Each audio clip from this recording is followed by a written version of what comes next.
Good morning students. நம்ம last class Mendeleev periodic table பற்றி பார்த்தோம்.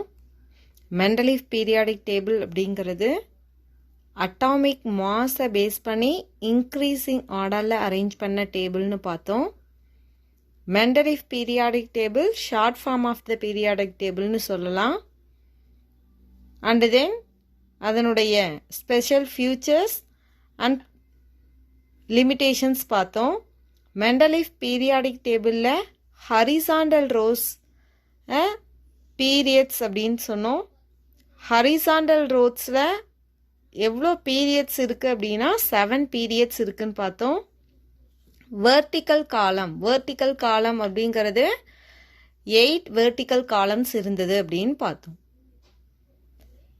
இப்போது மாடர்ன் பீரியாடிக் டேபிள் எப்படி ஃபார்ம் ஆச்சு அண்ட் மெண்டலீஃப் பீரியாடிக் டேபிளுக்கும் மாடர்ன் பீரியாடிக் டேபிளுக்கும் உள்ள டிஃப்ரென்ஸ் என்ன அப்படிங்கிறத பற்றி பார்க்கலாம்.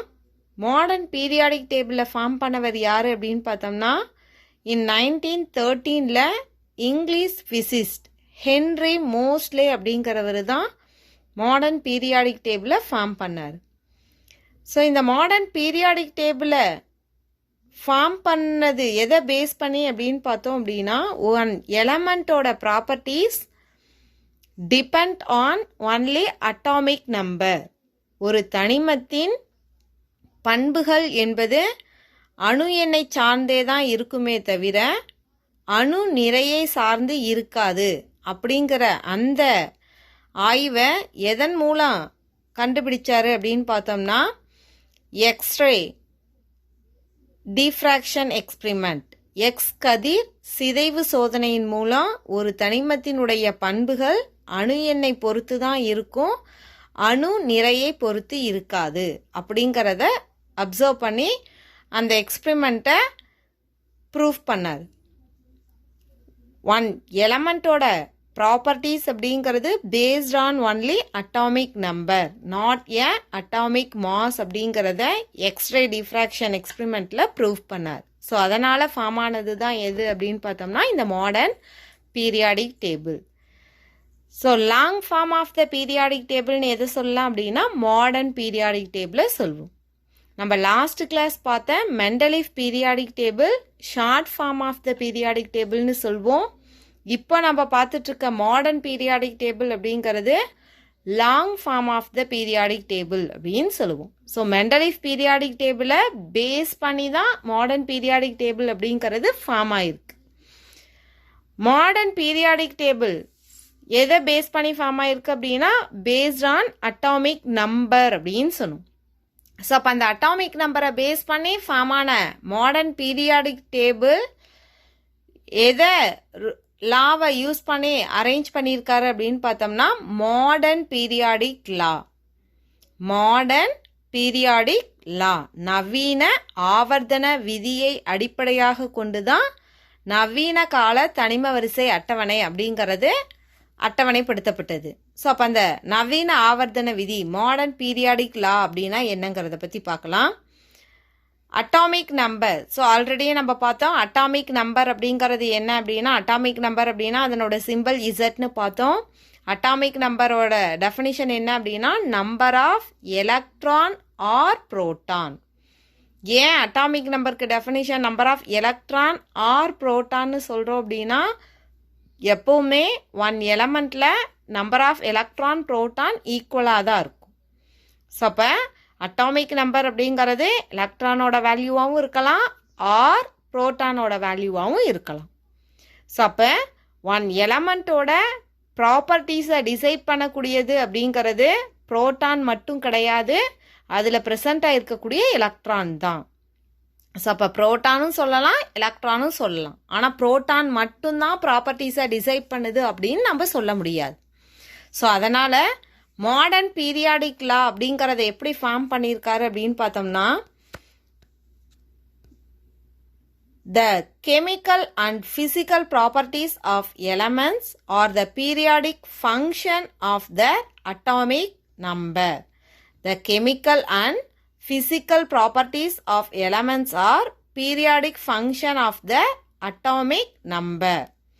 தனிமங்களின் இயற்பியல் மற்றும் வேதியியல் பண்புகள் அவற்றின் அணு எண்களின் தனிம வரிசை செயல்பாடுகள் ஆகும். ஸோ அப்போ ஒன் எலமெண்ட்டோட ஃபிசிக்கல் அண்ட் கெமிக்கல் ப்ராப்பர்ட்டிஸ் அப்படிங்கிறது எதை பேஸ் பண்ணி தான் இருக்கும் அப்படின்னா அட்டாமிக் நம்பரை பேஸ் பண்ணி தான் இருக்கும் அப்படின்னு சொல்கிறது தான் மாடர்ன் பீரியாடிக் லா, நவீன ஆவர்த்தன விதி. ஸோ அப்போ அந்த அட்டாமிக் நம்பரை பேஸ் பண்ணி இன்க்ரீசிங் ஆர்டரில் அரேஞ்ச் பண்ண டேபிள் தான் எது அப்படின்னு பார்த்தோம்னா மாடர்ன் பீரியாடிக் டேபிள். ஸோ இந்த மாடர்ன் பீரியாடிக் டேபிளோட ஃபியூச்சர்ஸ், சிறப்பு பண்புகள்னு எதெல்லாம் சொல்லலாம் அப்படிங்கிறது இப்போ ஒன் பை ஒன்னாக பார்க்கலாம். All the elements are arranged in increasing order of the atomic number. So அப்போ மாடர்ன் பீரியாடிக் டேபிளில் ப்ரெசென்ட் ஆகிருக்கக்கூடிய ஆல் எலமெண்ட்ஸும் எதை பேஸ் பண்ணி தான் அரேஞ்ச் பண்ணியிருக்காங்க அப்படின்னா அட்டாமிக் நம்பரை பேஸ் பண்ணி இன்க்ரீசிங் ஆர்டரில் அரேஞ்ச் பண்ணியிருக்காங்க. The horizontal rows are called periods. So already Mendeleev periodic டேபிள்லேயே மெண்டலீஃப் சொல்லிட்டாரு, ஹரிசாண்டலாக இருக்கக்கூடிய ரோஸை பீரியட்ஸ் அப்படின்னு சொல்லியிருந்தார். ஸோ அதை பேஸ் பண்ணி தான் ஃபார்ம் ஆனது மாடர்ன் பீரியாடிக் டேபிள். ஸோ அப்போ மாடர்ன் பீரியாடிக் டேபிள்லேயும் ஹரிசாண்டல் ரோஸை நம்ம என்னன்னு தான் சொல்கிறோம், பீரியட்ஸ் அப்படின்னு சொல்கிறோம். கிடைமட்டமாக இருக்கக்கூடிய வரிசைகள் அதாவது தொடர்கள் அப்படின்னு சொல்லுவோம். வரிசைகள் அல்லது தொடர்கள் அப்படின்னு சொல்லுவோம். ஸோ டோட்டலாக எவ்வளோ பீரியட்ஸ் இருக்குது அப்படின்னு பார்த்தோம்னா மாடர்ன் பீரியாடிக் டேபிள்லேயும் 7 பீரியட்ஸ் தான் இருக்குது. நவீன ஆவர்த்தன அட்டவணையிலேயே எத்தனை வரிசைகள், தொடர்கள்னாலும் வரிசைகள்னாலும் ஒன்று தான். எத்தனை தொடர்கள் வரிசைகள் இருக்குது அப்படின்னா 7 வரிசைகள் இருக்குது. The elements are placed in periods based on the number of cells in their atoms. So அப்போ ஒவ்வொரு பீரியட்ஸ்லேயும் ப்ரெசண்ட் ஆகிருக்கக்கூடிய அந்த எலமெண்ட்ஸ் பார்த்தோம் அப்படின்னா ஆல்ரெடி நம்ம செகண்ட் லெசனில் பார்த்தோம். ஆர்பிட்டில் எவ்வளோ எலக்ட்ரான்ஸ் ஃபில் பண்ணுவோம் அப்படின்னா ஃபர்ஸ்ட் ஆர்பிட்டில் 2 எலக்ட்ரான்ஸ், செகண்ட் ஆர்பிட்டில் 8 எலக்ட்ரான்ஸ், தேர்ட் ஆர்பிட்லேயும் நம்ம பொட்டாசியம் கால்சியத்துக்கு பார்த்தோம் அப்படின்னா 8 எலக்ட்ரான்ஸ் ஃபில் பண்ணியிருந்தோம். ஏன் அப்படின்னு பார்த்தோம் அப்படின்னா அந்த பீரியடில் ப்ரெசென்ட் ஆகிருக்கக்கூடிய நம்பர் ஆஃப் எலமெண்ட்ஸை பேஸ் பண்ணி தான் அந்த ஆர்பிட் அப்படிங்கிறது ஃபில் பண்ணுவோம். ஸோ அதை தான் அந்த quantum numbers, principal quantum numbers, azimuthal quantum numbers அப்படின்னு different types of quantum numbers படித்தோம் இல்லைங்களா. இதை பற்றி ஹையர் கிளாஸில் டீட்டெயிலாக படிப்போம். பட் சின்ன ஒரு ஹிண்ட்ஸ் மட்டும் இப்போ கொடுத்துருக்காங்க. அதாவது பீரியாடிக் டேபிளில் ப்ரெசென்ட் ஆகிருக்கக்கூடிய பீரியட்ஸில் எவ்வளோ எலமெண்ட்ஸ் இருக்கோ அதை பேஸ் பண்ணி தான் ஆர்பிட்டில் எலக்ட்ரான்ஸை ஃபில் பண்ணுவோம். ஸோ அதனால தான் ஃபஸ்ட்டு பீரியடில் பார்த்தோம் அப்படின்னா 2 எலமெண்ட்ஸ் மட்டும் இருக்கிறதுனால நம்ம ஃபஸ்ட்டு ஆர்பிட்டில் 2 எலக்ட்ரான்ஸை ஃபில் பண்ணுறோம். செகண்ட் பீரியடில் எவ்வளோ எலமெண்ட்ஸ் இருக்கும் அப்படின்னா 8 எலமெண்ட்ஸ் இருக்கும். அதனால தான் செகண்ட் ஆர்பிட்லேயும் நம்ம எவ்வளோ எலக்ட்ரான்ஸ் ஃபில் பண்ணுறோம் அப்படின்னா 8 எலக்ட்ரான்ஸ் ஃபில் பண்ணுறோம். தேர்ட் ஆர்பிட்லேயும் நம்ம 8 எலக்ட்ரான்ஸ் ஃபில் பண்ணியிருந்தோம் இல்லைங்களா. பொட்டாசியம் கால்சியத்துக்கு 8 எலக்ட்ரான்ஸ் ஃபில் பண்ணியிருந்தோம். ரீசன் என்ன அப்படின்னு பார்த்தோம்னா பீரியாடிக் டேபிள், மாடர்ன் பீரியாடிக் டேபிளில் தேர்டு பீரியட்லேயும் எவ்வளோ எலமெண்ட்ஸ் தான் அரேஞ்ச் பண்ணியிருக்காங்க அப்படின்னா 8 எலமெண்ட்ஸ் தான் அரேஞ்ச் பண்ணியிருக்காங்க. ஸோ அதனால தான் நம்ம தேர்ட் ஆர்பிட்லேயும் பார்த்தோம் அப்படின்னா 8 எலக்ட்ரான்ஸை ஃபில் பண்ணும். Next, the vertical columns in the periodic table starting from top to bottom are called groups. So, vertical columns நம்ம மெண்டலீஃப் பீரியாடிக் டேபிள்லையும் groups அப்படின்னு தான் பார்த்தோம். மாடர்ன் பீரியாடிக் டேபிள்லையும் vertical column நம்ம என்னன்னு தான் சொல்கிறோம், groups அப்படின்னு தான் சொல்லுவோம். மேலிருந்து கீழ் நோக்கி இருக்கக்கூடிய செங்குத்து பத்திகளை என்னன்னு சொல்லுவோம் அப்படின்னா தொகுதிகள் அப்படின்னு சொல்லுவோம். மொத்தம் எத்தனை தொகுதிகள் இருக்குது அப்படின்னா 18 தொகுதிகள் இருக்கு, 18 குரூப்ஸ் இருக்கு. நம்ம மெண்டலீஃப் பீரியாடிக் டேபிளில் 8 குரூப்ஸாக தான் அவர் செப்பரேட் பண்ணியிருந்தார். பட் மாடர்ன் பீரியாடிக் டேபிளில் பார்த்தோம் அப்படின்னா 18 குரூப்ஸாக டிவைட் பண்ணியிருக்காங்க. ஸோ மாடர்ன் பீரியாடிக் டேபிளில் பீரியட்ஸ் எவ்வளோ இருக்குது அப்படின்னா 7 பீரியட்ஸ், குரூப்ஸ் எவ்வளோ இருக்குது அப்படின்னா 18 குரூப்ஸ் இருக்குது. Based on the physical and chemical properties of elements, they are grouped into various families. So, ஒவ்வொரு தொகுதியில் உள்ள தனிமங்களின் பண்பிற்கு ஏற்ப அவை பல குடும்பங்களாக பிரிக்கப்பட்டு இருக்கும். ஸோ அது என்ன அப்படிங்கிறத இப்போ கீழே 1 by 1 பார்க்கலாம். பீரியட்ஸ் அப்படின்னா ஹரிசாண்டலாக பார்க்கணும், குரூப்ஸ் அப்படின்னா வெர்டிக்கலாக பார்க்கணும். இப்போ சம் குரூப்ஸ் உடைய நேம்ஸ் என்னென்ன, அந்த 18 குரூப்ஸுக்கும் நேம் என்னென்ன அப்படிங்கிறத இப்போ 1 by 1 பார்க்கலாம்.